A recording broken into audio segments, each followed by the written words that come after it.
Hello everyone, welcome है आपका हमारे चैनल एसएससी बुक एसबी में। आज हम अपनी योद्धा सीरीज में देखने वाले हैं जियोग्राफी की 7वीं क्लास, जो कि टॉपिक होने वाला है हमारा भारत में वनों के प्रकार, type of forest in India. तो चलिए अपनी वीडियो को स्टार्ट करते हैं।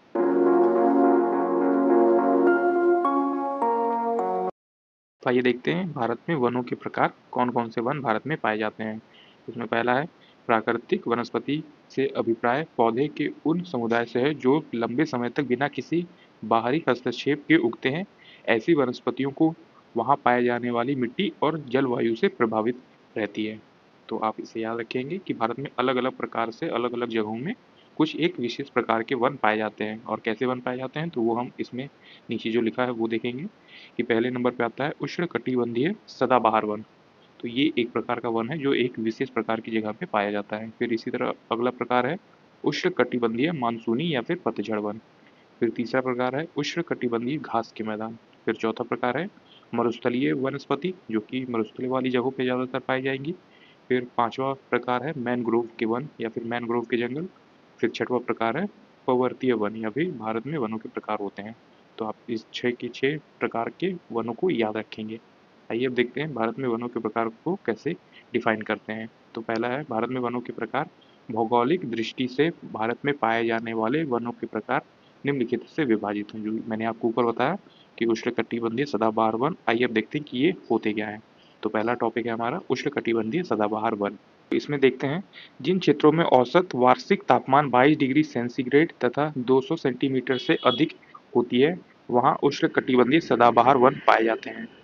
तो आप इस चीज़ को याद रखेंगे कि जहाँ पर औसत वार्षिक तापमान 22 डिग्री सेल्सियस तथा वर्षा जो है वो 200 सेंटीमीटर से अधिक होती है, वहाँ पे ही उष्णकटिबंधीय सदाबहार वन उगते हैं। ये वन वर्ष भर हरे भरे रहते हैं, इसलिए इन्हें सदाबहार वन कहते हैं। तो आप इस चीज़ को याद रखेंगे कि सदाबहार वन क्यों कहते हैं, क्योंकि ये हमेशा 12 के 12 महीने ही सदाबहार रहते हैं। मतलब ऐसे वनों में वृक्षों की ऊंचाई 40 से 70 मीटर तक होती है, मतलब 40 से 70 के बीच इनकी ऊंचाई हो सकती है। भारत के पूर्वी हिमालय, पश्चिमी घाट, असम, अंडमान निकोबार द्वीप समूह आदि क्षेत्रों में जैसे जो है यहाँ पे ये तरह के वन पाए जाते हैं। कौन से वन? तो उष्णकटिबंधीय सदाबहार वन। तो कहाँ पे पाए जाएंगे ये? भारत के पूर्वी हिमालय, पश्चिमी घाट, असम में, अंडमान निकोबार द्वीप समूह आदि क्षेत्रों में इस प्रकार के वन पाए जाते हैं। इन वनों से रबड़, नारियल, मैगोनी, बांस आदि के वृक्ष उगते हैं। भारत में उष्णकटिबंधीय सदाबहार वन लगभग 45 लाख हेक्टेयर क्षेत्र में फैला हुआ है। तो इस चीज़ को आप याद रखेंगे कि सदाबहार वन क्या होते हैं और इनमें कौन सी विशेषताएं होती हैं। अब देखते हैं कि इनकी कुछ प्रमुख विशेषताएं क्या है सदाबहार वन की। तो इसमें पहला आता है ये वन अत्यधिक घने होते हैं। तो आप इस चीज़ को याद रखेंगे कि सदाबहार वन जो है वो ज़्यादातर घने तौर पे पाए जाते हैं, मतलब वो हमेशा हरे भरे रहेंगे और घने रहेंगे। अगला है विशेषता इसकी, इन वनों के वृक्षों में अनेकता होती है। तो मतलब अलग अलग तरह के इन पे पेड़ होते हैं। अगला है इनकी लकड़ी कठोर तथा औद्योगिक रूप से महत्वपूर्ण होती है, मतलब इनकी जो पेड़ की लकड़ी होगी वो बहुत ही ज़्यादा कठोर होगी और औद्योगिक रूप से महत्वपूर्ण होगी। मतलब लकड़ी का कुछ सामान बनाना है तो इस पेड़ की लकड़ी से बहुत अच्छे सामान बन सकते हैं, जैसे टेबल हो गया, चेयर हो गया, या घर में यूज़ होने वाली और भी कई सारी चीज़ें जो है वो इस लकड़ी से बड़े ही आसानी से बनाई जा सकती है, क्योंकि ये काफ़ी मजबूत लकड़ी जो है वो होती है। इसी तरह अगला इसकी विशेषता है इन वनों में विभिन्न प्रकार के वन्य प्राणी रहते हैं। तो घन जो पेड़ है ये काफ़ी घना पेड़ होता है और काफ़ी अच्छे खासे जंगल में होता है। तो यहाँ पे विभिन्न प्रकार के प्राणी भी रहते हैं। इन वनों में लकड़ी का दोहन कठिन कार्य है। तो आप इस चीज़ को याद रखेंगे, इन वनों में लकड़ी का दोहन जो है वो बहुत ही कठिन कार्य होता है। अगला है इन वनों का महत्व सीमित होता है। अगले वन का प्रकार देखते हैं, और ये जो है इसे बोलते हैं उष्णकटिबंधीय मानसूनी या फिर पतझड़ वन। तो इसमें देखते हैं ये किस प्रकार के वन होते हैं। तो इस प्रकार के वन उन क्षेत्रों में पाए जाते हैं जहां वर्षा 100 से 200 सेंटीमीटर तक होती है। भारत में अधिकतर इसी प्रकार के वन मिलते हैं।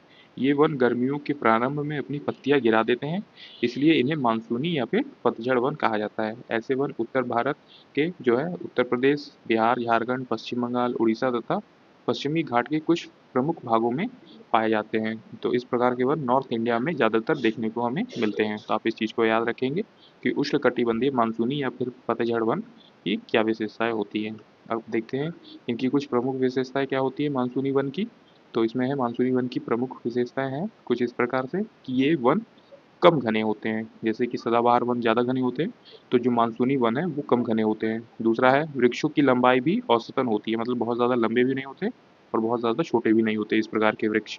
फिर अगला है, इनमें वृक्षों की समानता पाई जाती है, मतलब इसमें वृक्षों में बहुत सारी समानता पाई जाती है, मतलब ज़्यादातर वृक्ष जो है वो एक जैसे ही होते हैं, मतलब उनके उगने का तरीका, उनकी बनावट, उनके आकार वो लगभग एक जैसे होते हैं। इनका आर्थिक महत्व अधिक होता है। अगला है, देश में सबसे अधिक इसी प्रकार के वन जो हैं वो पाए जाते हैं। इन वनों से लघु उद्योग के लिए कच्चा माल प्राप्त होता है। अब देखते हैं उष्णकटिबंधीय घास के मैदान, तो ये किस प्रकार के वन होते हैं इसमें हम देखेंगे। इन क्षेत्रों में वर्षा औसतन 50 से 100 सेंटीमीटर तक होती है। यहाँ बड़े वृक्ष नहीं उग पाते, ऐसे क्षेत्रों में लंबी घासें तथा झाड़ियाँ उगती हैं। भारत में सूक्ष्म मैदानी भागों में इस प्रकार के घास के मैदान जो हैं वो पाए जाते हैं। इस प्रकार के वन मुख्य रूप से छत्तीसगढ़, कर्नाटक, आंध्र प्रदेश तथा मध्य प्रदेश के क्षेत्रों में पाए जाते हैं और ये मुख्य रूप से छोटी झाड़ियाँ एवं घास मिलती है। तो इस तरह से ये उष्णकटिबंधीय घास के मैदान होते हैं, तो आप इस चीज़ को याद रखेंगे। फिर अगला है मरुस्थलीय वनस्पति। तो मरुस्थलीय वनस्पति किस प्रकार की होती है? तो 50 सेंटीमीटर से कम वर्षा वाले क्षेत्र में मरुस्थलीय प्रकार की वनस्पति उगती है।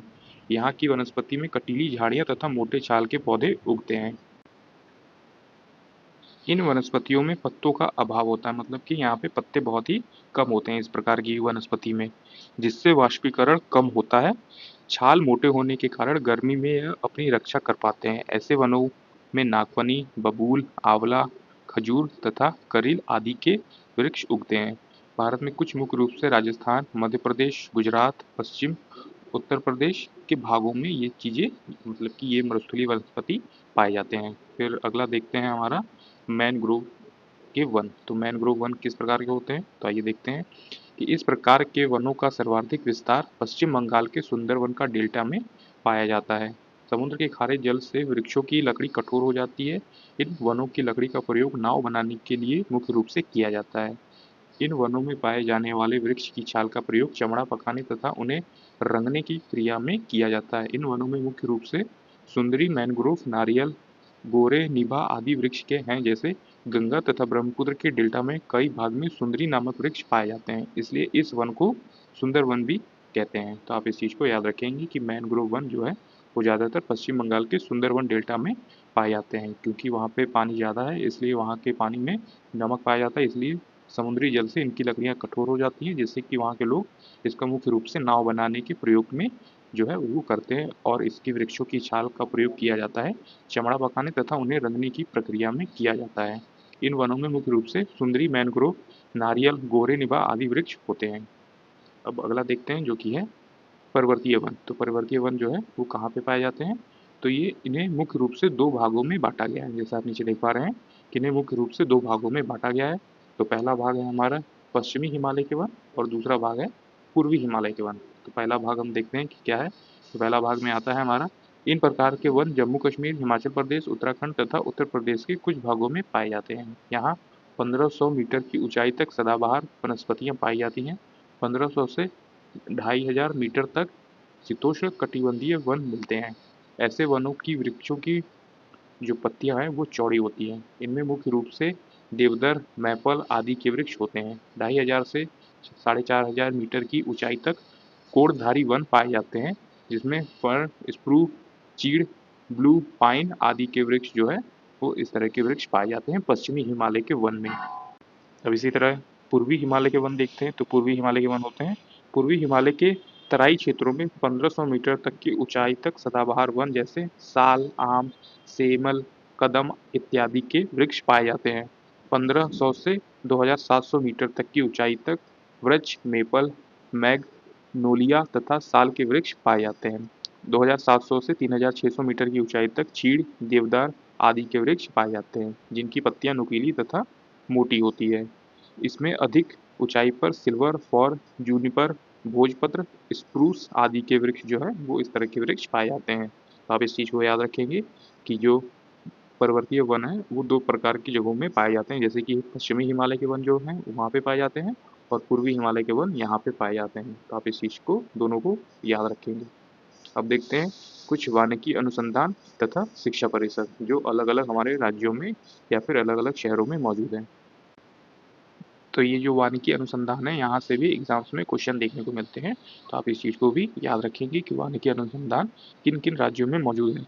इसका गठन जो है वो 1987 में पर्यावरण तथा वन मंत्रालय के अधीन किया गया था। इसका मुख्य कार्य वानिकी के क्षेत्र अनुसंधान तथा शिक्षा संबंधी कार्य करना है।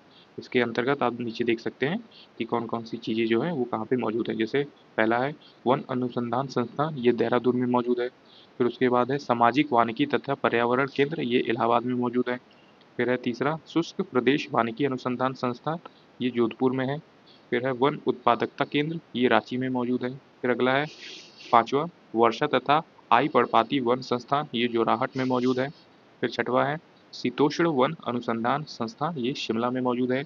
सातवां है कॉस्ट विज्ञान तथा प्रौद्योगिकी संस्थान, ये बेंगलुरु में मौजूद है। फिर है आठवां वन अनुवांशिकी तथा वृक्ष प्रजनन संस्थान, ये कोयम्बटूर में मौजूद है।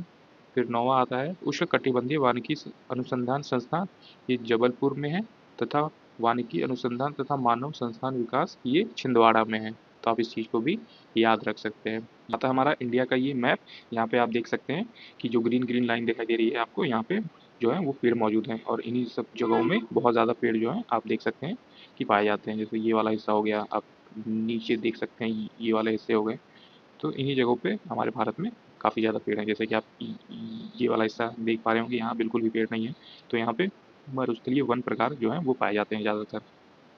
आइए अब देखते हैं भारत में वन के कौन से प्रकार होते हैं और इसमें किस टाइप के क्वेश्चन जो है वो एसएससी के एग्जाम्स में पूछे गए हैं। तो इसमें पहला क्वेश्चन आता है हमारा। वीडियो में आगे बढ़ने से पहले दोस्तों एक इंपॉर्टेंट इन्फॉर्मेशन आप सभी के लिए, अगर आप 2025 एसएससी एग्जाम्स की तैयारी कर रहे हैं, चाहे वो सीजीएल हो, सीपीओ हो, सीएचएसएल, एमटीएस, जीडी, स्टेनो या फिर सिलेक्शन पोस्ट, तो आपके लिए इंग्लिश वोकेबलरी की बुक काफ़ी यूजफुल हो सकती है। ये बुक जो है वो ई बुक है, आपको इसका पीडीएफ मिल जाएगा मात्र 39 रुपीज़ में। आप अगर हमें नीचे व्हाट्सअप नंबर दिया है उस पर मैसेज करेंगे तो ये ई बुक आपको मात्र 39 रुपीज़ में मिल जाएगी। इस बुक में हमने दिया है आपको one word substitution, idiom and phrases, synonym, antonym और फ्रेजल वर्ब। जैसा आप सभी जानते हैं फ्रेजल वर्ब भी बहुत ज़्यादा इंपॉर्टेंट हो गया अभी एसएससी एग्जाम्स में।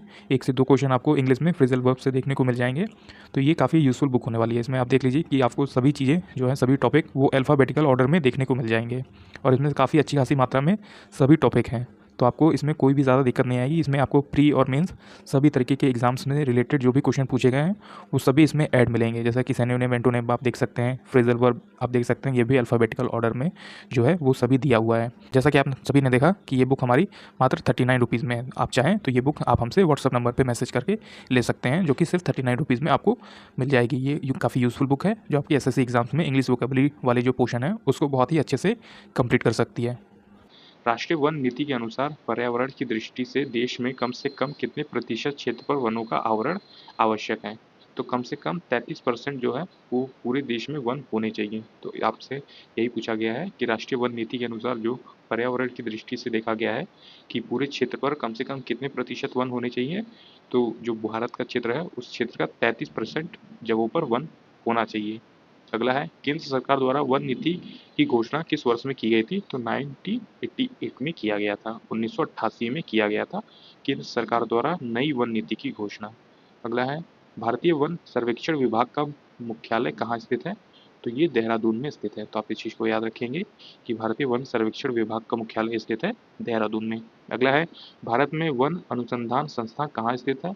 तो भारत में जो वन अनुसंधान संस्था है वो भी देहरादून में मौजूद है। अगला है राष्ट्रीय पर्यावरण शोध संस्था NERI, नेरी जिसे कहते हैं, वो कहाँ स्थित है। तो वो नागपुर में स्थित है। तो आप इस चीज़ को याद रखेंगे, NERI या फिर राष्ट्रीय पर्यावरण शोध संस्था, ये स्थित है नागपुर में। अगला है भारत में वृक्षारोपण उत्सव जिसे वन महोत्सव के नाम से भी जाना जाता है, इसके जन्मदाता कौन है। तो KM मुंशी इनके जन्मदाता माने जाते हैं। तो आप इस चीज़ को याद रखेंगे कि भारत में जो वन महोत्सव है वो किसके जो जन्मदाता है वो कौन माने जाते हैं। तो KM मुंशी माने जाते हैं। अगला है वन रोपण प्रक्रिया है और पेड़ लगाने की, मतलब वन रोपण की प्रक्रिया में लोगों के द्वारा और पेड़ लगाए जाते हैं। अगला क्वेश्चन आता है हमारा, देश के कुल क्षेत्रफल में कितने प्रतिशत भूभाग पर वनों का आवरण है। तो 21% है। जैसे आपने ऊपर वाले क्वेश्चन में यहाँ पे देखा कि कितना होना चाहिए, कम से कम ये 33% होना चाहिए, पर हमारे भारत में इस समय कितना है। तो 21% है और इससे भी कम ही होगा क्योंकि हर रोज पेड़ कट ही रहे हैं हमारे भारत में। तो इस तरह से ये 21% तक है लगभग पूरे देश में। अगला क्वेश्चन आता है जो कि है पश्चिमी हिमालय संस्थान प्रदेश के मुख्य संस्थान कहाँ है? तो ये वन है। तो आप इस चीज़ को याद रखेंगे कि पश्चिमी हिमालय संसाधन प्रदेश के मुख्य संसाधन है वन। अगला है, किस राज्य के कुल भौगोलिक क्षेत्रफल में सबसे कम भाग पर वनों का विस्तार पाया गया है? तो ये हरियाणा में पाया गया है। हरियाणा में ज़्यादातर जो वन है उनका विस्तार कम है। अगला है, पारिस्थितिक संतुलन बनाए रखने के लिए न्यूनतम वन आवरण अनिवार्य है कितना? संपूर्ण भूमि का लगभग 33%। अगला है, वृक्षाच्छादित क्षेत्र सर्वाधिक है कहाँ पे? पूर्वी डेक्कन में जो है वो सबसे ज़्यादा है। अगला है, भारत में अधिकांश वन संपदा का मालिक कौन है? तो ये राज्य है, मतलब जिस राज्य में ज़्यादातर पेड़ रहेंगे वो राज्य उसी का मालिक होगा, मतलब वहाँ के वन की देखरेख कौन करेगा? वही राज्य करेगी। अगला है, भारत में मैनग्रोव वनस्पति मुख्य पाई जाती है, सुंदरवन में पाया जाता है। अगला है, नीलगिरी पहाड़ियों में पेड़ की सामान्य जाति है कौन सी? टीका, या फिर जिसे आम भाषा में सागौन का भी पेड़ कहते हैं। तो आप इस चीज़ को याद रखेंगे कि नीलगिरी पहाड़ियों में पेड़ की सामान्य जाति है टीक, और जिसे लोग टीका भी कहते हैं और सागौन भी कहते हैं। अगला है, भारत में अति सघन वनों का सर्वाधिक क्षेत्र किस राज्य में पाया जाता है? तो ये अरुणाचल प्रदेश में पाया जाता है। तो आप इस चीज़ को याद रखेंगे कि भारत में सघन वनों का जो सर्वाधिक क्षेत्र है वो किस राज्य में सबसे अधिक है? तो कहाँ पे है? अरुणाचल प्रदेश में है। अगला है, किसी वैश्विक विरासत का वन जो माना जाता है वो है सुंदरवन, जो कि पश्चिम बंगाल में मौजूद है। अगला है, भारत में राज्यों में किन किस्म में सागौन का वन पाया जाता है? तो मध्य प्रदेश में ये सागौन का पेड़ जो है वो पाया जाता है। अगला है, देश के सर्वाधिक क्षेत्रफल पर किस प्रकार के वन पाए जाते हैं? तो उषार्द्र पतझड़ वन पाए जाते हैं। तो आप इस चीज़ को याद रखेंगे कि देश के सर्वाधिक क्षेत्रफल पर किस प्रकार के वन पाए जाते हैं? तो पतझड़ वन पाए जाते हैं। उष्णकटिबंधीय पतझड़ वन जो है, या फिर जिसे मानसूनी वन भी कहते हैं, वो पाए जाते हैं। अगला है, दलदली अथवा ज्वार भाटा क्षेत्रों में पाए जाने वाले वन को क्या कहते हैं? तो इसे मैनग्रोव वन कहा जाता है।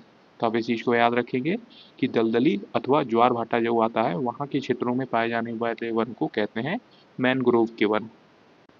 इसी तरह अगला क्वेश्चन आता है, भारत में मैनग्रोव वनस्पति का सर्वाधिक विस्तार किस राज्य में पाया जाता है? तो ये पश्चिम बंगाल में पाया जाता है। अगला है, भारत में चंदन की लकड़ी में वन सबसे अधिक कहाँ पाए जाते हैं? तो नीलगिरी की पहाड़ियों में पाए जाते हैं। तो आप इस चीज़ को याद रखें कि भारत में चंदन की लकड़ी के वन सबसे अधिक कहाँ पाए जाते हैं? तो नीलगिरी की पहाड़ियों में पाए जाते हैं। अगला है, साइलेंट वैली के चर्चित होने का कारण क्या है? जैव विविधता एवं सदाबहार वन का संरक्षण, क्योंकि वहाँ पे जो है जैव विविधता अधिक है और वहाँ पे सदाबहार वन भी बहुत अधिक मात्रा में पाए जाते हैं। कहाँ पे? साइलेंट वैली में। अगला है, फूलों की घाटी कहाँ स्थित है? तो ये उत्तराखंड में स्थित है। उत्तराखंड में ही फूलों की घाटी मौजूद है। अगला है, शांत घाटी या फिर साइलेंट वैली जिसे कहेंगे, ये कहाँ पे है? तो ये केरल में है। अगला है, पश्चिमी घाट पर पाए जाने वाली वनस्पति का प्रकार कैसा होता है?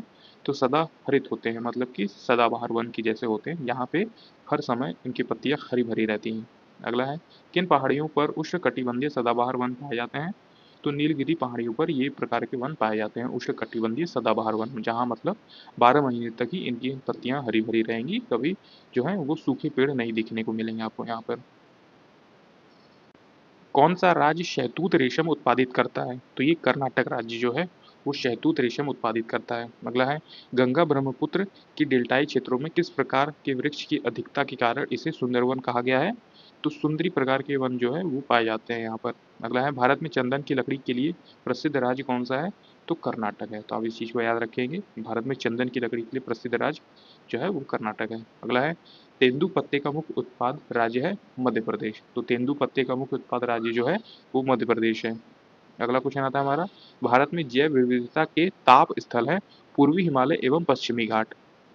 तो आप इस चीज को याद रखें कि भारत में जैव विविधता के ताप स्थल है पूर्वी हिमालय एवं पश्चिमी घाट। अगला है, भोजपत्र वृक्ष मिलता है तो कहाँ पे मिलता है? हिमालय में मिलता है ये भोजपत्र वृक्ष। फिर अगला है, लीसा प्राप्त होता है तो चीड़ के पेड़ से प्राप्त होता है। अब देखते हैं कुछ इंपॉर्टेंट फैक्ट के बारे में जो ज़्यादातर एग्जाम्स में पूछ लिए जाते हैं। तो इसमें पहला है कि भारत में वन महोत्सव कब मनाया जाता है? तो ये जुलाई के प्रथम सप्ताह में मनाया जाता है। तो आप इस चीज़ को याद रखें, वन महोत्सव मनाया जाता है जुलाई के प्रथम सप्ताह में। अगला है, फॉरेस्ट रिसर्च इंस्टीट्यूट कहाँ स्थित है? तो देहरादून उत्तराखंड में ये स्थित है। तो आप इस चीज़ को भी याद रखेंगे। अगला है, भारतीय वन सर्वेक्षण का कार्यालय कहाँ स्थित है? तो ये देहरादून में स्थित है ये भी।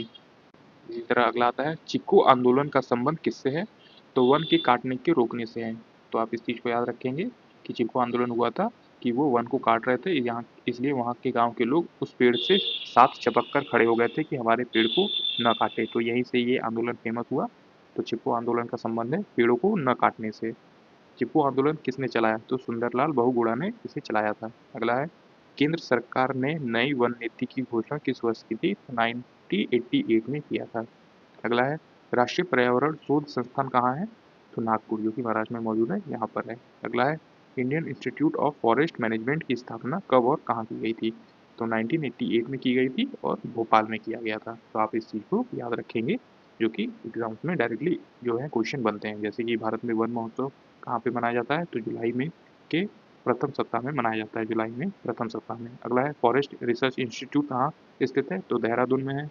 भारतीय वन सर्वेक्षण का कार्यालय ये भी देहरादून में है। चिपको आंदोलन का संबंध है वनों को काटने से रोकने के लिए, और इसी चिपको आंदोलन को किसने चलाया? तो सुंदरलाल बहुगुणा ने चलाया था। केंद्र सरकार ने नई वन नीति की घोषणा किस वर्ष की? तो 1988 में किया था। राष्ट्रीय पर्यावरण शोध संस्था कहाँ है? तो महाराष्ट्र के नागपुर में है। Indian institute of forest management की स्थापना कब और कहाँ हुई? तो 1988 में भोपाल में हुआ था। आइए अब देखते हैं कुछ इंपॉर्टेंट क्वेश्चन जो कि एसएससी के डिफरेंट एग्जाम्स में पूछे गए हैं। पहला क्वेश्चन आता है हमारा, प्राचीन भारत में पांडुलिपियां आमतौर पर ताड़ पत्रों पर या हिमालय में उगने वाले डैश के पेड़ की छाल पर लिखी जाती थी? तो किस पे? भोज वृक्ष पे लिखा जाता था। तो आप इस चीज को याद रखेंगे कि पांडुलिपियां आमतौर पर जो है वो ताड़ के पत्रों पे या फिर हिमालय में उगने वाले भोज पत्रों पे ये चीज लिखी जाती थी। अगला क्वेश्चन देखते हैं, कांटेदार झाड़ियों के शुष्क क्षेत्रों में कांटों के रूप में कैक्टस वनस्पति किस राज्य में पाई जाती है?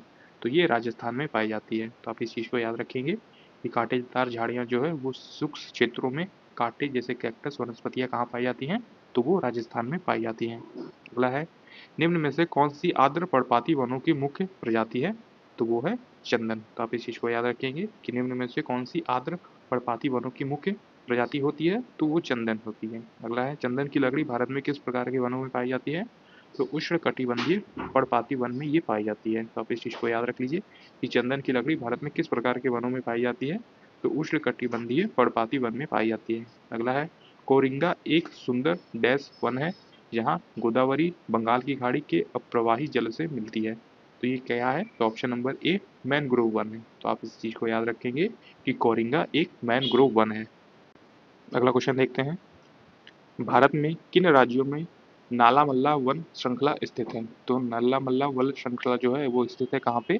आंध्र प्रदेश और तेलंगाना के बीच में स्थित है। तो आप इस चीज को याद रखेंगे कि आंध्र प्रदेश और तेलंगाना में नल्लामल्ला वन श्रृंखला स्थित है। अगला है, भारत के जिन क्षेत्रों में 70 सेंटीमीटर से कम वर्षा होती है वहाँ झाड़ियों और छोटे झाड़ झाड़ाओं के लिए किस प्रकार के वन पाए जाते हैं? तो वहाँ पे पाए जाते हैं उष्णकटिबंधीय वन पाए जाते हैं।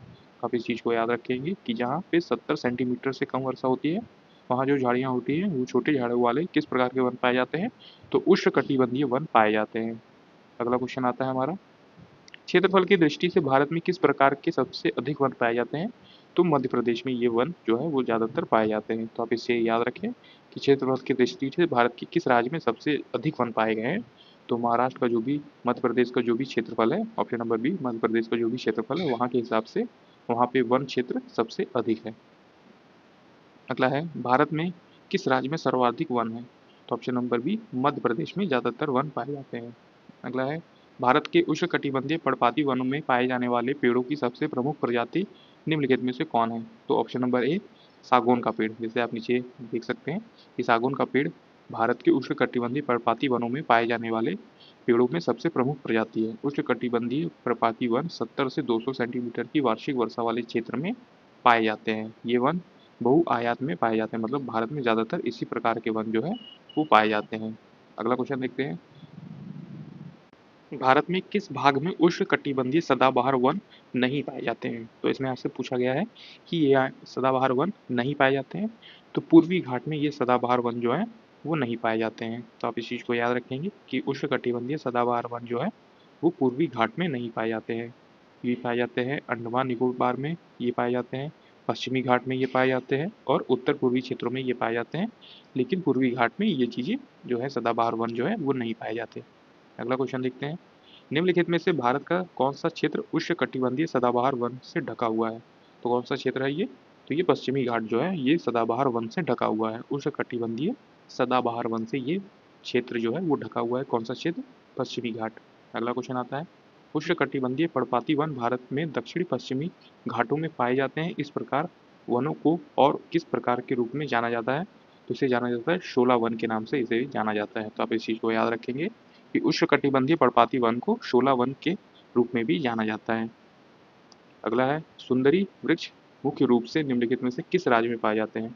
जो सुंदरी वृक्ष है वो मुख्य रूप से पश्चिम बंगाल में पाई जाती है। जैसे कि आप नीचे देख सकते हैं कि सुंदरी वृक्ष गंगा नदी के सुंदरवन डेल्टा में उगने वाला हेलोफाइट्स पौधा है। यह पश्चिम बंगाल, जो भारत तथा बांग्लादेश स्थित विश्व का सबसे बड़ा नदी डेल्टा बनाता है।